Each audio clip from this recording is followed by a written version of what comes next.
Hello guys, welcome back to mass study. दोस्तों, अगले 30 minutes में आपको सारे प्रेपोजिशंस कवर करवा दूंगा। इंग्लिश बोलने के लिए और लिखने के लिए प्रेपोजिशन बहुत ज़रूरी है आना। अगर प्रेपोजिशन अगर आपको नहीं समझ में आते हैं, आपको उनके मीनिंग्स याद नहीं रहते हैं, थोड़ा बहुत भी कंफ्यूजन रहता है, तो आज की क्लास में बहुत सारे प्रेपोजिशंस मैं कवर करने वाला हूं। और यकीन मानिए कि if you stay here for next 30 minutes, अगर आप अगले 30 मिनट तक इस क्लास को अटेंड करते हैं तो प्रेपोजिशंस की समस्या हमेशा के लिए सॉल्व हो जाएगी। Hello guys, my name is Kamlesh Yadav and I am your English trainer. दोस्तों, आज की क्लास में मैं आपको बताऊंगा कि प्रेपोजिशन क्या होते हैं, उसकी डेफिनेशन, उसके बाद प्रेपोजिशंस के टाइप्स कितने होते हैं, एंड फिर मैं आपको एक एक प्रेपोजिशन का हिंदी मीनिंग बताऊंगा। और हिंदी मीनिंग बताने के बाद मैं उनके एग्जाम्पल्स दूंगा ताकि आप प्रेपोजिशन को अच्छे से याद रख पाए। और क्लास के एंड में बोनस के रूप में आपको मिलेगा ये पूरा का पूरा चार्ट, जो आगे भी बहुत बड़ा है। ये पूरा चार्ट आपको मैं आपके मोबाइल पर, व्हाट्सएप पर या टेलीग्राम पर डाल दूंगा, तो वो बताऊंगा लास्ट में कि आपको ये नोट्स फ्री में कैसे मिलेंगे। चलिए, सबसे पहली बात तो हम ये शुरू करते हैं कि प्रीपोजिशन हमें पढ़ना क्यों चाहिए। दोस्तों, preposition is a word which comes before noun and pronoun and it relates to other noun and pronoun. यानी कि प्रीपोजिशन ऐसा वर्ड होता है जो नाउन और प्रोनाउन के पहले आता है और इसका रिलेशन बताता है दूसरी प्रोनाउन से। सर, डेफिनेशन से समझ में नहीं आ रहा है, आप तो एग्जाम्पल देके समझाइए। मैं आपको बताऊं कि प्रीपोजिशन वो वर्ड है जो दो शब्दों के बीच में रिलेशन बताता है कि इन दोनों वर्ड्स का रिलेशन क्या है। अगर आप अंग्रेजी बोलते हैं और अगर आपको प्रेपोजिशन अच्छे से नहीं आता है तो आप अंग्रेजी बोलने में यानी कि इंग्लिश स्पीकिंग में बहुत सारी मिस्टेक्स कर सकते हैं। जैसे मैंने कहा, मैंने क्या बोला कि भाई, मैंने कहा कि आई एम डैश, मैंने कहा आई एम डैश और यहां लिखा गर्ल। अब सेंटेंस क्या है दोस्तों? मैंने क्या लिखा? मैंने कहा कि मैं यहां पर मैंने लिखा आई एम विथ गर्ल। मैंने कहा मैं एक लड़की के साथ हूं। आपको कैसे पता चला कि मैं एक लड़की के साथ हूं? आप बोलोगे सर आपने यहां पर लगाया है विथ। मान लीजिए अगर मैं इस विथ को हटा दूं, अगर मैं इस विथ को लगाना भूल जाऊं तो सेंटेंस क्या बनेगा? आई एम गर्ल, मैं लड़की बन जाऊंगा दोस्तों, और ये बहुत नाइंसाफी होगी। आप मुझे बहुत ज्यादा हंसोगे और मेरे कैरेक्टर पे क्वेश्चंस उठाओगे। लेकिन मैं कहना ये चाहता हूं कि जब मैं यहां पर प्रीपोजिशन लगाता हूं सो सेंटेंस का मीनिंग परफेक्ट हो जाता है। I am with a girl या I am with a girl, यानी कि मैं लड़की के साथ हूं। उसी प्रकार मैंने यहां पे एक सेंटेंस लिखा, मैंने कहा कि ही is in the car। मैंने सेंटेंस क्या बोला कि he is in the car. आपको कैसे पता चला कि वह कार में है?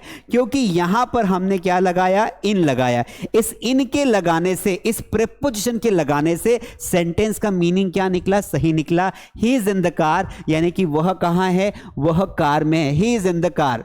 ठीक है, तो अगर मैं इस प्रीपोजिशन को हटा दूं तो सेंटेंस क्या बनेगा? ही इज द कार, यानी कि वह इंसान कार बन जाएगा, विच इज ग्रामेटिकली इनकरेक्ट और पॉसिबल भी नहीं होगा कि कोई व्यक्ति कार कैसे हो सकता है।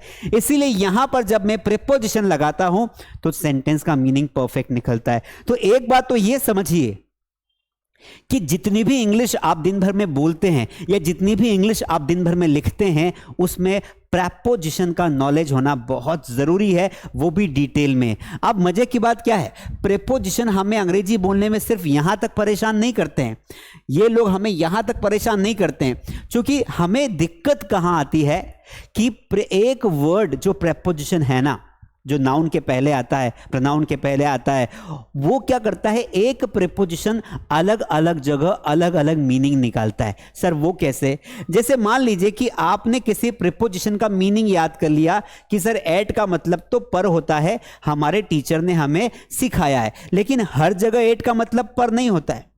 हर जगह एट का मतलब पर नहीं होता है। क्यों? क्योंकि जब आप इस प्रीपोजिशन को इस्तेमाल करोगे किसके लिए? टाइम के लिए। किसके लिए इस्तेमाल करोगे? टाइम के लिए। तो मैंने कहा कि वह 7 बजे उठता है, वह 7 बजे पढ़ाता है। वह कितने बजे पढ़ाता है? वह 7 बजे पढ़ाता है। तो दोस्तों यहां पर आप देखेंगे कि जब इसे ट्रांसलेट करेंगे तो सेंटेंस बनेगा ही टीचेस 8-7 बस, या 8-7 o'clock। आपने सेंटेंस क्या लिखा? 8-7 o'clock। वह 7 बजे पढ़ाता है, तो he teaches eight 7 o'clock।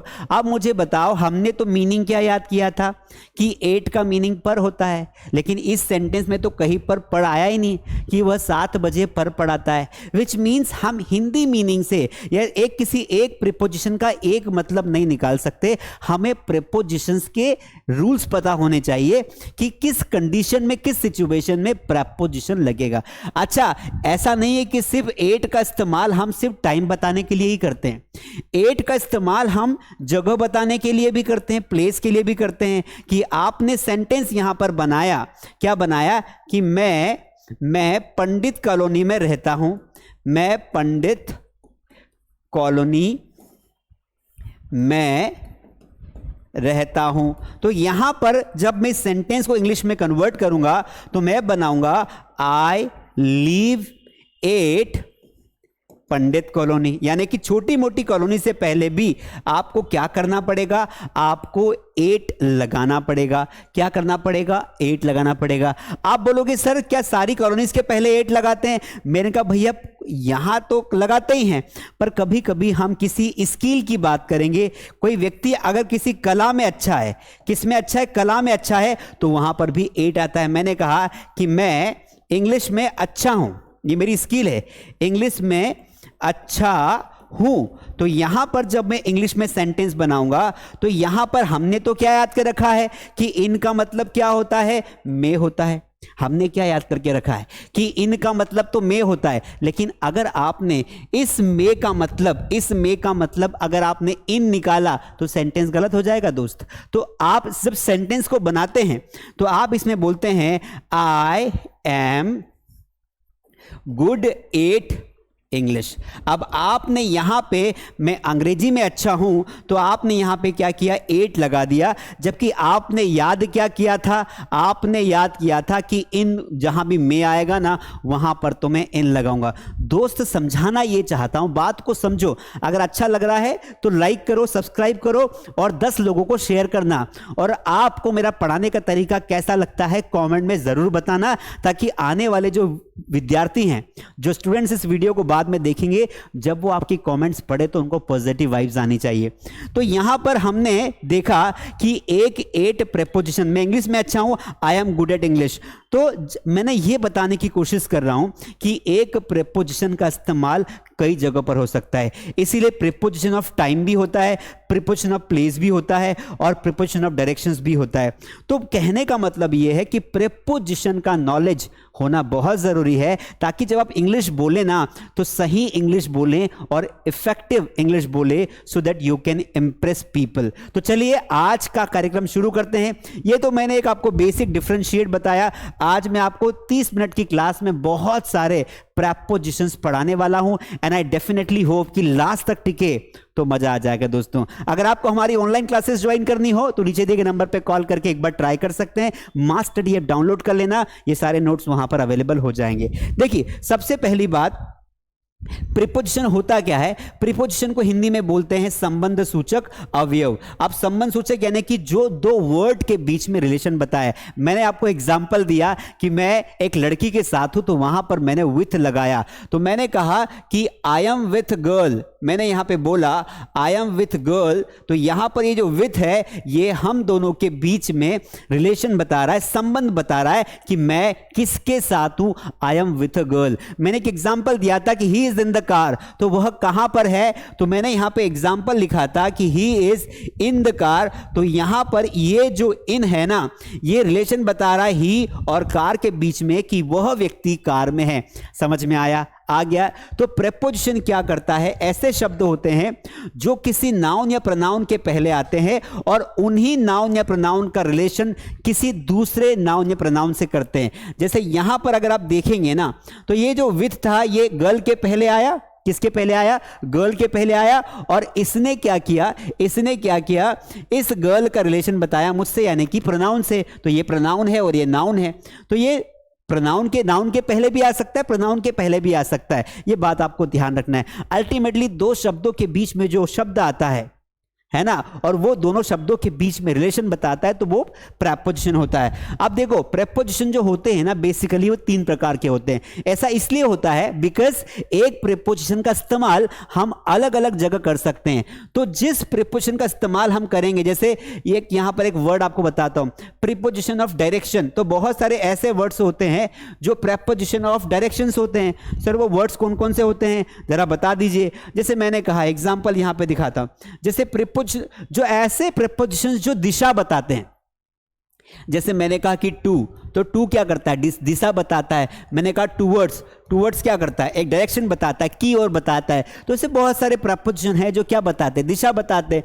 Preposition of place, eight है, इन है, ये बहुत सारे, आउटसाइड है, ये बहुत सारे प्रेपोजिशन है जो क्या करते हैं? आपको जगह बताएंगे। जैसे मैंने कहा कि मैं क्लास में हूं, I am in the class. मैं चौराहे पर हूं, I am at the square. तो ये एट, इन, ये सब क्या करते हैं?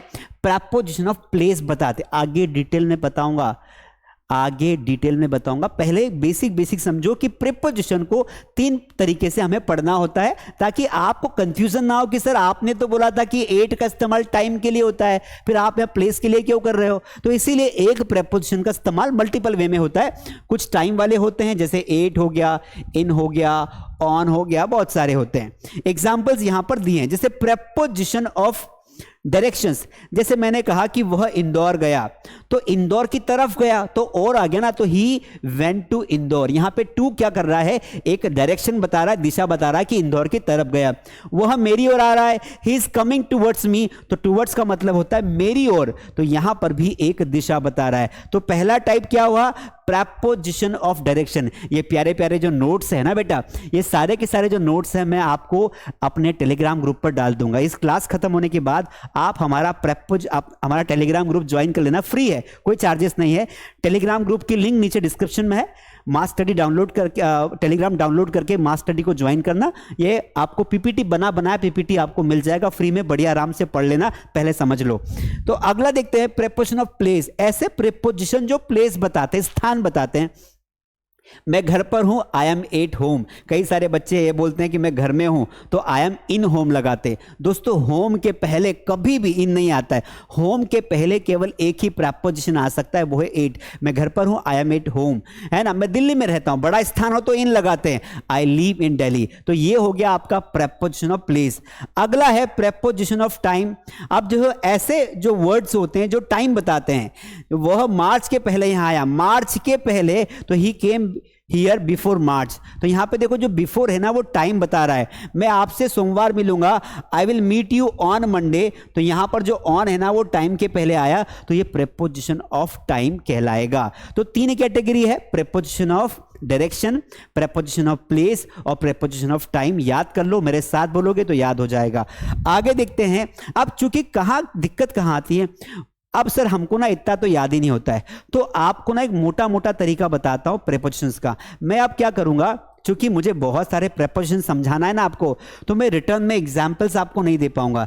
तो मैं यहां पर आपको प्रेपोजिशन का मीनिंग बताऊंगा और उसके दो एग्जाम्पल्स बताऊंगा। अगर आप चाहते हैं कि सर इसको डिटेल में पढ़ाएं, तो आप कमेंट में लिखना, तो मैं अगला क्लास डिटेल में ले आऊंगा। लेकिन अभी इनके मीनिंग और दो एग्जाम्पल समझेंगे। देखो बेसिकली जो इन होता है, इन का मतलब हमने क्या लगाया है, में, और इन का इस्तेमाल हम तीन जगह करते हैं। सुनने से भी इंग्लिश आती है। पहला, एक तो इनका इस्तेमाल हम कहां करते हैं, जब हम किसी बड़ी जगह की बात करते हैं। जैसे मैंने कहा कि मैं दिल्ली में रहता हूं, आई लिव इन दिल्ली। मैंने कहा कि मैं अमेरिका में रहता हूं, आई लिव इन अमेरिका। समझ में आया कि नहीं आया? इसके अलावा इनका इस्तेमाल ना हम लोग महीनों, है ना, ईयर्स के नाम के पहले करते हैं, मंथ के पहले करते हैं। मैं अप्रैल में तुमसे मिलता हूं, आई मीट यू इन अप्रैल आएगा। महीनों के पहले इन आता है, साल के पहले भी इन आता है। इसके अलावा इन कहाँ आता है, जब किसी एक वस्तु के अंदर दूसरी वस्तु हो। जैसे मैंने कहा कि मैं क्लास में हूं, मैं क्लास के अंदर हूं ना, तो मैं क्या बोलूंगा, I am in the class. तो जब आप किसी वस्तु से चारों तरफ से घिरे हुए हो और उसके अंदर आप हो, जैसे ये एक सर्कल है, यहां पर कोई व्यक्ति है, तो ये क्या है, ये इन वाली पोजीशन है, क्या है, इन। तो आप क्या बोलोगे, I am in the class, इस तरीके से। तो इन का इस्तेमाल हम कहां कहां करते हैं, एक तो करते हैं बड़े जगह के पहले, बिग प्लेस के पहले, एक करते हैं कहां के पहले, टाइम के पहले, यानी कि महीने का नाम आ जाए, हफ्ते का नाम आ जाए, या फिर साल का नाम आ जाए, तो इन लगाते हैं। इसके अलावा बड़े स्थानों के पहले भी इन लगाते हैं। ठीक है, अगला प्रीपोजिशन होता है, इसका मतलब होता है पर। ऑन का मतलब होता है पर। आप ऑन का इस्तेमाल तो कई जगह करते हैं, बताऊंगा तो आधा घंटा इसी में लग जाएगा, लेकिन इसके दो दो एग्जाम्पल समझते हैं। देखो, ऑन का इस्तेमाल सबसे पहले तब करते हैं जब कोई एक वस्तु दूसरी वस्तु पर टच होती है। जैसे यहां पर एक टेबल बनी है, इस पर कोई बुक रखी हुई है, तो हमें बोलना हो कि जो बुक है वो टेबल पर है, तो there is a book on the table. On लगाया, ऑन क्यों लगाया, क्योंकि दोनों आपस में एक दूसरे के सरफेस को टच कर रहे हैं। तो जब कोई एक वस्तु दूसरी वस्तु को टच करती है तो वहां पर क्या लगाते हैं, वहां पर ऑन लगाते हैं। पेन मेरी हथेली पर है, the pen is on my palm. Pen मेरे शोल्डर पर है, the pen is on my shoulder. Pen मेरे माथे पर है, the pen is on my head. क्योंकि एक दूसरे के टच में है, तो एक तो सरफेस के टच के लिए हम ऑन लगाते हैं, दूसरा ऑन का प्रयोग करते हैं तारीख के पहले या दिन के नाम के पहले। मैं मंडे को तुमसे मिलता हूं, I will see you on Monday. On Monday बोला मैंने, ऑन संडे बोला, तो ऑन ही लगेगा। इसके अलावा मैंने क्या बोला आपको कि ऑन का प्रयोग हम किसके पहले करते, संडे मंडे के पहले करते, यानी कि टाइम के पहले करते। दूसरा तारीख के पहले, I celebrate my birthday on 15th of May. तो 15 मई, तो 15 जो है ना वो तारीख है, तो वहां पे ऑन आएगा, है ना। 15 मई को हम जो है 26 जनवरी को इंडिपेंडेंस डे मनाते हैं। नहीं सर, 26 जनवरी को इंडिपेंडेंस डे नहीं मनाते हैं, रिपब्लिक डे मनाते हैं। सॉरी भाई, फ्लो में ना भूल जाता है इंसान। We celebrate Republic Day on 26th of January. तो ऑन 26th ऑफ जनवरी को हम क्या मनाते हैं, रिपब्लिक डे। तारीख आपको याद रखनी, तारीख के पहले ऑन आता है। ठीक है, आगे बढ़ते हैं। हमने मोटा मोटा देख लिया है। बिफोर, बिफोर जो है इसका मतलब होता है पहले या सामने। जब मैं किसी के सामने खड़े होके भाषण देता हूं तो मैं क्या बोलूंगा, मैं तुम्हारे सामने बोल रहा हूं, I am standing speaking, I am speaking before you. मैं तुम्हारे सामने खड़ा हूं, I am standing before you. तो बिफोर का मतलब होता है जस्ट कोई चीज सामने होती है तो वहां पर क्या लगाते हैं, बिफोर लगाते। एक तो बिफोर का मतलब होता है सामने, और एक होता है पहले। अरे मैं तुम्हारे पहले आया, I have come before you, वो मेरे पहले ही वहां बैठा हुआ था, he was sitting before me there. इस तरीके से तो समय के लिए भी बिफोर लगाते हैं, और दो वस्तुएं आपस में सामने होती तो भी बिफोर लगाते हैं। अगला है आफ्टर। आफ्टर का मतलब होता है बाद में। जैसे मैंने बोला कि तुम मेरे बाद में आना, यू कम आफ्टर मी। ठीक है, मैंने कहा कि 5 बजे बाद मिलता हूं, I will meet you after 5 o'clock। तो आफ्टर मतलब होता है बाद में। अगला है ड्यू टू। ड्यू टू मतलब होता है कारण। जैसे due to busy schedule he could not meet me. Busy schedule होने के कारण मैं या वो हमें मिल नहीं पाया। अरे पता है, ड्यू टू हेडेक मैं ना आज स्कूल नहीं गया, तो I did not go to school due to headache. Due to का मतलब होता है कारण। आप मेरे साथ बोलते जाएंगे ना, मन में दोहराइए, मन में दोहरा सकते हैं ना, ताकि आप ना रिवाइज कर पाए। अक्रॉस का मतलब होता है के आर पार, है ना। जैसे बोलते हैं कि he is living across the river, वो रिवर के उस पार रहता है। अलोंग का मतलब होता है के साथ। जैसे बोलते हैं ना कि अलोंग विथ मी, तुम ना कल अपने पापा के साथ आना, तो come tomorrow along with your father. मैं हमेशा अपने लैपटॉप के साथ रहता हूं, I always go somewhere along with my laptop. तो के सहारे से, कभी कभी ये रिवर जा रही है तो इसके सहारे से निकलना भी अलोंग कहलाता है। He was walking along the river, तो सहारे से, बगल से। अगला एट मतलब होता है पर। मैंने आपको एट का एग्जाम्पल बताया था, अभी जस्ट बताया था कि एट का इस्तेमाल टाइम के लिए करते हैं। जब कोई आपको फिक्स टाइम बताना कि मैं रोज 8 बजे लाइव क्लास लेता हूं, तो I leave live class 8 o'clock। ठीक है, इसके अलावा 8 का इस्तेमाल करते हैं किसी छोटे स्थान के पहले। जैसे मैंने कहा किसी कॉलोनी का नाम आ जाए, किसी नगर का नाम आ जाए, वह जो है वो बसंत विहार में रहता है, ही लिव्स 8 बसंत विहार। किसी चौराहे का नाम आ जाए, स्पेसिफिक जगह आ जाए, जैसे मैंने कहा कि वह चौराहे पर खड़ा है, कैसे बोलेंगे, he is standing at the square. इसके अलावा 8 का इस्तेमाल हम स्किल्स के पहले भी करते हैं। जैसे वह धनुर्विद्या में अच्छा है, तो he is good at archery, archery मतलब होता है धनुर्विद्या। अरे विराट तो क्रिकेट में बहुत अच्छा है, तो Virat is good at cricket, इस तरीके से हम बोलेंगे। अगला बाय, बाय का मतलब होता है के द्वारा, सबको पता है जब कोई काम इंसान के द्वारा किया जाता है तो बाय लगता है। जैसे मेरे द्वारा इंग्लिश पढ़ाई जाती है तो इंग्लिश इज टॉट बाय मी, है ना। मैंने कहा कि कुम्हार के द्वारा मटके बनाए जाते हैं, the pot is made by potter, potter ही बोलते होंगे, है ना, इस तरीके से। तो कोई भी काम किसी व्यक्ति के द्वारा किया जाता है तो बाय लगाते। वाहनों के पहले भी बाय लगाते, जैसे आई गो टू स्कूल बाय बस, है ना, मैं स्कूल से बस से स्कूल जाता हूं, इस तरीके से। अबो मतलब होता है ऊपर, जब आपको ऊपर वाले हिस्से दिखाना हो। देखो जब आप ना मेजरमेंट नहीं कर पाओ कि कितना ऊपर है तो वहां पर आप लगाते अबो। मैंने कहा कि जो एरोप्लेन है ना वो बादलों के ऊपर उड़ रहा है, तो कोई मापने तो जाओगे नहीं आप कि कितना ऊपर उड़ रहा है, तो the aeroplane is flying above the clouds, पता नहीं कितना अबोव है, ठीक है, इसलिए। इसके अलावा अबोव के लिए हम प्राइस बढ़ जाती है तो भी लगाते हैं। फॉर मतलब होता है के लिए, फॉर मतलब क्या होता है, के लिए। I am met for you, कई बार हम बोलते हैं ना प्यार मोहब्बत की भाषा, मैं तुम्हारे लिए पागल होता, I am met for you, नहीं वो वाला मैड नहीं, मैं तुम्हारे लिए बना हूं, I am made for you, ठीक है। Can you bring a cup of coffee for me, क्या तुम मेरे लिए एक कप ऑफ कॉफी ला सकते हो। अरे देख क्या रहे हो भाई, अच्छा लगा तो एक लाइक कर दो यार प्लीज, एक लाइक करिए और 5 लोगों को शेयर करिए, क्योंकि सारे प्रेपोजिशन एक साथ पढ़ा रहा हूं, वो भी एग्जाम्पल के साथ, और बहुत ही शानदार प्रैक्टिस हो रही है। हमें पता तो होता है पर प्रैक्टिस नहीं होती ना, तो आप सुनिए देखिए लास्ट तक, आपको सारे प्रेपोजिशन एक बार रिवाइज करवा दूंगा तो आपको आगे दिक्कत नहीं आएगी। और वीडियो कैसा लगा कॉमेंट में जरूर बताना। अभी तो बहुत सारे भैया, भागना मत, है ना, बहुत सारे देख लो, 40, तो 40 प्रेपोजिशंस पढ़ाने वाला हूं भाई। फॉर का मतलब होता है के लिए, ठीक है। अंटिल का मतलब होता है तब तक, जैसे मैं बोलता हूं ना एक कंडीशनल सेंटेंस होता है, जब तक मैं आता नहीं तब तक हिलना मत। तो until I come back don't move, जब तक मैं आ नहीं जाऊं तब तक हिलना मत। जब तक मैं ना बोलूं गोली मत चलाना, है ना। तो until I tell you don't fire या डू नॉट फायर।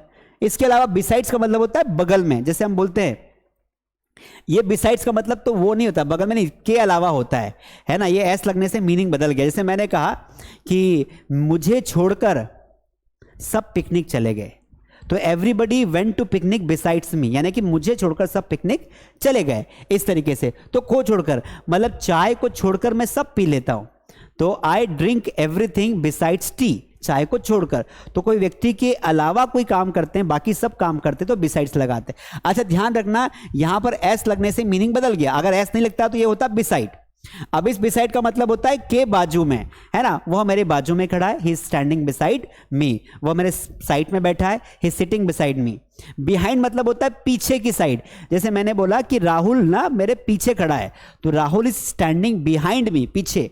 इसके बाद बिटवीन मतलब होता है दो वस्तुओं के बीच में। फॉर एग्जाम्पल ये दो लोग हैं, है ना, और इन दोनों के बीच में एक खंबा है, क्या है, खंबा, पोल है, तो क्या बोलेंगे, there is a pole between these two people, Ram और श्याम के बीच में सीता है, तो Sita is sitting between Ram and Shyam, इस तरीके से, ठीक है। अमंग मतलब होता है दो से ज्यादा वस्तुओं के बीच में। मैंने कहा है कि विद्यार्थियों के बीच में मिठाई बांटी गई, the sweets were distributed among the students, है ना। कई देशों के बीच में क्रिकेट खेला गया, cricket was played among many countries. तो अमंग मतलब होता है ज्यादा नंबर हो तब आप अमंग लगाते हैं। विथ मतलब होता है के साथ, है ना, राहुल मेरे साथ है, राहुल इज विथ मी, मेरे साथ रोहित है, रोहित इज विथ मी, इस तरीके से। विदाउट आने होता है के बिना, बस नाम मीनिंग याद कर लो, मैं तुम्हारे बिना नहीं रह सकता हूं, I can't leave without you. आप लोग ना सब्सक्राइब किए और लाइक के बिना नहीं जा सकते हो, you can't go without subscribing and liking this video, है ना। ड्यूरिंग आने होता है के दौरान, याद कर लो मीनिंग, ड्यूरिंग आने होता है के दौरान। जैसे मैंने बोला कि मेरी स्कूलिंग के दौरान मैं बहुत पढ़ता था, तो during my schooling days I used to study hard, है ना। बरसात के दौरान मैं बॉम्बे गया था, I went to Bombay during the rainy season, इस तरीके से। अगला पेज देखते हैं, बिनीथ। बिनीथ मतलब होता है के नीचे। बिनीथ का मतलब होता है के नीचे, जैसे कोई चीज जस्ट नीचे हो तो उसको बोलते हैं बिनीथ, जस्ट नीचे। जैसे मेरे हाथ के नीचे ना जस्ट नीचे पेन है, तो there is a pen beneath my palm, है ना। जैसे हम तकिए के नीचे चाबी रख देते हैं तो क्या बोलते हैं कि देयर इज अ की बिनीथ दी पिलो, जस्ट नीचे। अगला है अगेंस्ट। अगेंस्ट का मतलब होता है खिलाफ, है ना, you can not go against me, तुम मेरे खिलाफ नहीं जा सकते हो। अमिज्ड, इसका मतलब होता है बीच में, जब दो लोगों के बीच में होता है उसे अमिज्ड बोलते हैं। ड्रामा कोई जो चीजें होती, दो लोग होते हैं जिनका जो साउंड्स होता है वॉवल से स्टार्ट होता है। अबाउट का मतलब होता है के बारे में, जैसे मैंने बोला या लगभग, मैंने बोला कि what do you know about me, तो मेरे बारे में क्या जानते हो, तो मेरे बारे में क्या जानते हो। तो अबाउट मी मतलब किसी के बारे में, आपको तो पता ही है। और एक होता है आसपास, जैसे मैंने बोला कि वो कब तक आएगा, 5 के आसपास आ सकता है, तो ही मे कम हियर अबाउट 5 o'clock, तो 5 बजे तक आ सकता है। अराउंड का मतलब होता है चारों ओर या के आसपास, जैसे हम लोग जो है प्रकृति से घिरे हुए हैं, वी आर अराउंड, है ना, या सराउंड भी होता है, अराउंड भी होता है। तो don't look around, don't roam around, यहाँ वहाँ मत घूमो, आसपास मत घूमो। अगला ऑफ होता है का के की, जैसे हम बोलते हैं कि वैसे ये प्रेपोजिशन तो नहीं होना चाहिए पर ठीक है, क्योंकि ऑफ 2 होते हैं, एक ऑफ ये वाला होता है, एक ऑफ ये वाला होता है। इसका मतलब तो बंद होता है, और इसका मतलब का के की होता है। जैसे this is the pain of China, ये चाइना का पेन है, तो ऑफ लगा दिया मैंने यहाँ पे। फ्रॉम का मतलब होता है से, तो ये बहुत बड़ा मीनिंग होता है, जब कोई टाइमिंग की बात होती तब भी लगाते हैं। तो पहला फ्रॉम का मीनिंग होता है जब कोई किसी व्यक्ति किसी स्थान से होता है। मैं इंदौर से हूं तो मैं क्या बोलूंगा, आई एम फ्रॉम इंदौर। क्या बोला मैंने, आई एम फ्रॉम इंदौर। इसके अलावा फ्रॉम का मतलब होता है कोई टाइम स्टार्टिंग होता है, वह 3 बजे से यहाँ काम करता है, तो he works here from 3 o'clock, तो टाइम के लिए भी करते हैं। ओवर का मतलब होता है जस्ट, सीधे ऊपर, कोई वस्तु जब आपके जस्ट ऊपर हो। There is a tubelight over my head, पता है मेरे जस्ट सर के ऊपर ना एक पक्षी उड़ रहा है, a bird is flying over my head, तो जस्ट ऊपर कोई होता है तो वहां ओवर लगाते हैं। इसके अलावा और का मतलब होता है कोई व्यक्ति लिमिट से ज्यादा तेज चलता है तो उसे बोलते हैं डोंट बी ओवर स्मार्ट। तो कोई चीज जब क्षमता से ज्यादा हो जाएगी तो उसे हम ओवर कहेंगे, ठीक है। जैसे मैंने कहा कि अरे यार तो ओवरफ्लो हो गया, यानी पानी ज्यादा हो गया, ओवरफ्लो हो गया, तो मात्रा से ज्यादा कोई भी चीज हो सकती है। ओवर एज हो जाना, किसी की उम्र ज्यादा हो जाती है। इनटू आने होता है के अंदर, इनटू का मतलब क्या होता है, के अंदर। जैसे मैंने कहा कि जब कोई एक चीज गतिशील अवस्था में दूसरी वस्तु के अंदर जाती है, जैसे एक क्लास है और यहाँ गेट लगा हुआ है और ये लड़का जो है ये इस क्लास में घुस रहा है, तो बोलेंगे कि he is going into the room, क्योंकि गतिशील अवस्था में वो क्या कर रहा है, गतिशील अवस्था में वो जा रहा है। समझ में आ रहा है कि नहीं आ रहा है, सब लोग बोलिए, are you all getting what I am saying? Come on guys, I hope you all are getting. चलिए आगे बढ़ जाते हैं, ठीक है। तो मैं आपको बताया कि इनटू मतलब, जैसे मैंने कहा कि मैं नदी में कूद रहा हूं, I am jumping into the river, ठीक है। He is pouring the drop into my eyes, वो मेरे आंखों में ड्रॉप डाल रहा है, ठीक है। तो कोई चीज, एक वस्तु गतिशील अवस्था में दूसरी वस्तु में जाती है, उसे इनटू बोलते हैं। सिंस फॉर का समय तो आपको पता ही होगा, अगर आपने टेंस पढ़ा हो तो पढ़ा ही होगा कि सिंस फॉर कहाँ लगाते हैं। तो अगर समय के साथ हो, ठीक है, तो सिंस मतलब किसी टाइम के, निश्चित टाइम हो, पॉइंट ऑफ टाइम हो तो सिंस लगाना है, और पीरियड ऑफ टाइम हो तो फॉर लगाना है। वह 2015 से जो है अंग्रेजी पढ़ा रहा है, तो 2015 पॉइंट ऑफ टाइम है तो सिंस लगाएंगे। He has been teaching English since 2015, और फॉर कब लगाते हैं, पीरियड ऑफ टाइम, वो 2 घंटे से अंग्रेजी पढ़ा रहा है। He has been teaching English for 2 hours, for 2 hours, क्योंकि 2 hours पता नहीं कौन से, इसलिए लगा दिए। बेस्ड ऑन का मतलब होता है आधारित होना, जैसे बोलते ना कि बेस्ड ऑन योर रिपोर्ट हम आपको ये ट्रीटमेंट देंगे, बेस्ड ऑन योर परफॉर्मेंस हम आपको ये देंगे। तो बेस्ड ऑन का मतलब होता है किसी चीज पर आधारित होना। टूवर्ड्स का मतलब होता है की तरफ, की ओर, है ना। अरे वो मेरी तरफ देख रहा है, he is looking towards me, वो मेरी तरफ आ रहा है, he is coming towards me. समझ में आया, वो कॉलेज की तरफ भाग रहा है, he is running towards college. तो टूवर्ड्स का मतलब होता है की ओर। अगला है आपका फ्रॉम, फ्रॉम का मतलब होता है से, है ना, अभी मैंने आपको इसका बता दिया था नीचे। विद इन का मतलब होता है के अंदर, है ना, जैसे मतलब कि 2 घंटे के अंदर आ जाना। Within 2 hours you have to come here, बस 5 मिनट में आया, I am coming within 5 minutes, तो कुछ समय के अंदर होता है, उसे विद इन बोलते हैं। अगला है इंस्टीड ऑफ, इसका मतलब होता है के बजाय, है ना, थोड़ा स्पेलिंग मिस्टेक है, ठीक है। मैंने कहा कि अरे यार पता है तुम ना एडमिशन लेने के बजाय, पढ़ाई करने के बजाय तुम्हें अब काम करना चाहिए। Instead of studying you should go for a job, तुम्हें ना समय बर्बाद करने के बजाय तुम्हें इंग्लिश सीखनी चाहिए। Instead of wasting time you have to learn English. तो इंस्टीड ऑफ का मतलब होता है के बजाय। अगला है इंस्पाइट ऑफ, यानी के बावजूद, ये भी सेम मीनिंग देता है ना। पता है, व्यस्त रहने के बावजूद मैंने तुम्हारे लिए समय निकाला। In spite of being so much busy I took out time for you. In front of का मतलब होता है के सामने। पता है, मेरे सामने वाली खिड़की में एक चांद का टुकड़ा रहता है, कैसे बोलेंगे, कैसे बोलेंगे? हाँ, कि मेरे सामने कोई चीज है, ठीक है, there is a piece of moon in front of my window.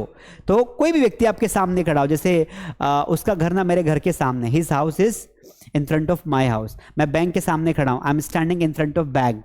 तो इन फ्रंट ऑफ का मतलब होता है सामने वाली पोजिशन। टू मतलब को होता है, किसी दिशा को बताते हैं, जैसे I am going to school, मैं स्कूल को जा रहा हूं, मैं कॉलेज को जा रहा हूं।